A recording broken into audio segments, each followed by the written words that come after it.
Hey guys, I'm BMOC. You're now tuned into BMOCTV. So welcome back, ladies and gentlemen. Today I want to talk about the brand new album from Tamia. It's called Love Life, her 6th studio album, and it's released off of Def Jam Records. So from this project, I heard the single Sandwich in a Soda a couple of months back. I think it was like April-ish or whatever. It got me really excited about this project. You know, Tamia is one of those vocal powerhouses from the 90s. I mean, she came up under Quincy Jones. He kind of put her on the map.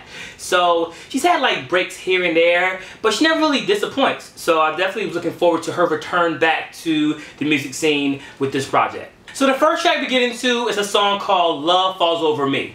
I love the really ambient, sensual vibe this gives. It's definitely a great intro to the album. I'm loving just a strong vocal performance in the background layers, especially in the hook. It gives me that mysterious romance, nighttime type of feel, which I love. I love like the scattered drums, which is cool. So, dope record. Now this is for the grown folks, you know what I'm saying? Grown folks record. And she's pretty much talking about like, you know, absence makes the heart grow fonder. You know, a guy's been gone on business, been traveling, comes back. She wants to express to him physically, you know, how much she's missed him. So it's definitely a grown up romantic record. But, you know, I think it's great. I think it's fresh. You know, she's been married to Grant Hill for several years. So just showing that union of still keeping it like funky, fresh, sexual, romantic. So I loved it. Great record as well as a great combination. So good job. Then this leads us to the first single, which I told you guys before, Sandwich in a Soda. Very catchy. I love the guitars. I definitely can hear like an acoustic version of this, but I don't know why this isn't a bigger hit song. It has all the elements to me as a catchy beat, the whole shimmy shimmy cocoa puff, shimmy shimmy bow.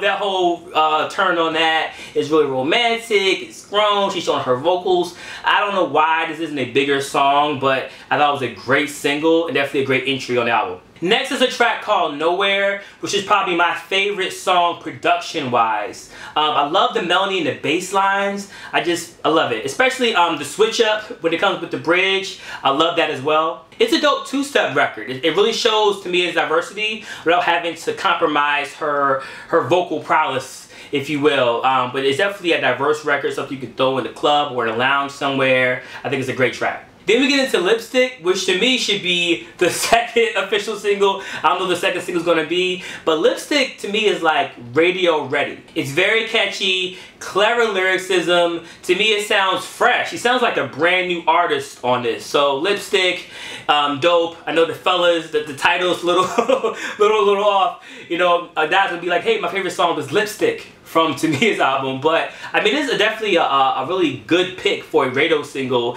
if they were to choose it for one. So we need to campaign for that. But amazing record. Then this leads to a track called Special, which is my second favorite track on the album, production-wise. I love the drum patterns in this, especially that like snare clap.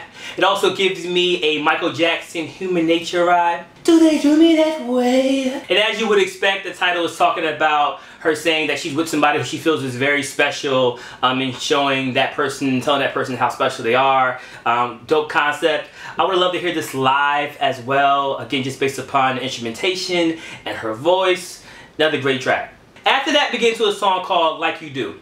It's definitely one of those bump and grind records, but my only issue is that the track sounds a little sped up more than what it was intended to. It almost felt like it was originally slower, and then it kind of just went into the software production and kind of just sped up the tempo. So it kind of threw my head not off a little bit. That was the only thing kind of distracting. The lyricism and delivery also kind of plays into what's going on today in modern R&B music. So I'm sure, again, it will appeal to a lot of you guys out there. But yeah, so maybe if I hear it a few more times, I'll kind of get into the groove. I just felt like just the first few listens, it just sounds a little sped up more than what it needs to be. But otherwise, great song. Next up is Stuck With Me. This was actually the second song I heard after Sandwich in a Soda a couple of months ago. I don't know if this is supposed to be a single or not. Maybe it just kind of just leaked or whatever, but it doesn't say official single, so I'm not including it as one, but I did hear this song with the official first single. This is clearly one of my favorite overall songs of the album. I love the simplistic of instrumentation, and that the vocal layers really lead the song and fill things out. It's not too overbearing. It definitely pulls from that 90s R&B sound, which to me it feels right at home with. So again, definitely one of the better songs of the album. After this, we get into a song called No Lie. This is another song that I would just love to hear live. Like, I would love to see Tamia. I've never seen Tamia perform live, so I'd love to see her perform live and have this be one of the songs. Just with all like the whole band and the background vocalist. It's just it's a smooth song, but it has so many different parts and layers that it would just sound great for a live performance. After that, we get into a song called Day One. And on this song, she's talking about loving her husband now even more so than she did when she first met him. It's a very beautiful ballad. It really shows to me, again, as a vocal powerhouse. Like, I don't use that term lightly. Like, of all these reviews that you see me do, I'm not going to probably use that term probably more than 3 more times this year, probably.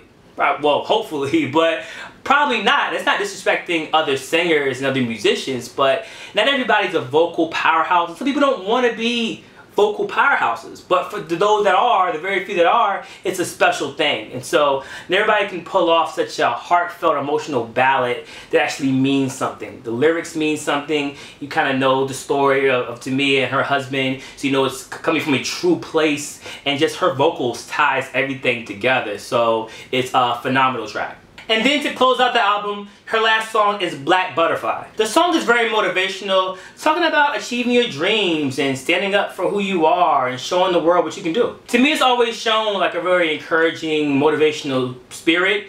So it doesn't seem odd for her to do a song like this at all. I think it's a great touch to just, you know, the romantic records, but to leave off something. Leave off with a message which sounds heartfelt, and I think it's great. So overall, you know, I really enjoyed this album. Definitely one of the better R&B albums of this year. Possibly top 5 that's came out this year so far. So if you're a fan of just, again, great R&B music, check it out. Everybody's probably not going to be talking about it. You're probably going to be putting people onto it, just kind of putting you onto it, if you haven't heard about it already. But give it a listen. It's on Spotify, it's on iTunes, it's on all the other platforms. So, you know, give it a few spins, check it out. I guarantee probably like at least half of the album. So, give it a spin. And for those who heard it, you know, let me know what you thought. Did you hear the Sandwich and a Soda, the Stuck With Me records? Did you hear any other songs on the album? If you did, please put it in the comments. Give me your thoughts. Don't be scared. Let me know what you think. So thanks guys again for tuning in. I really appreciate it. If you enjoyed this review, check out my last review. It was on Jason Derulo's Everything Is For. You can also check out my brand new video called 5011, where I do a mashup with my iPad.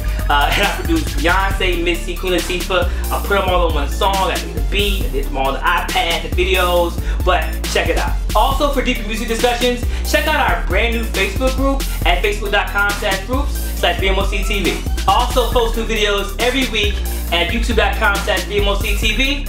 Please subscribe, or BMOC.TV. I'm BMOC. Peace.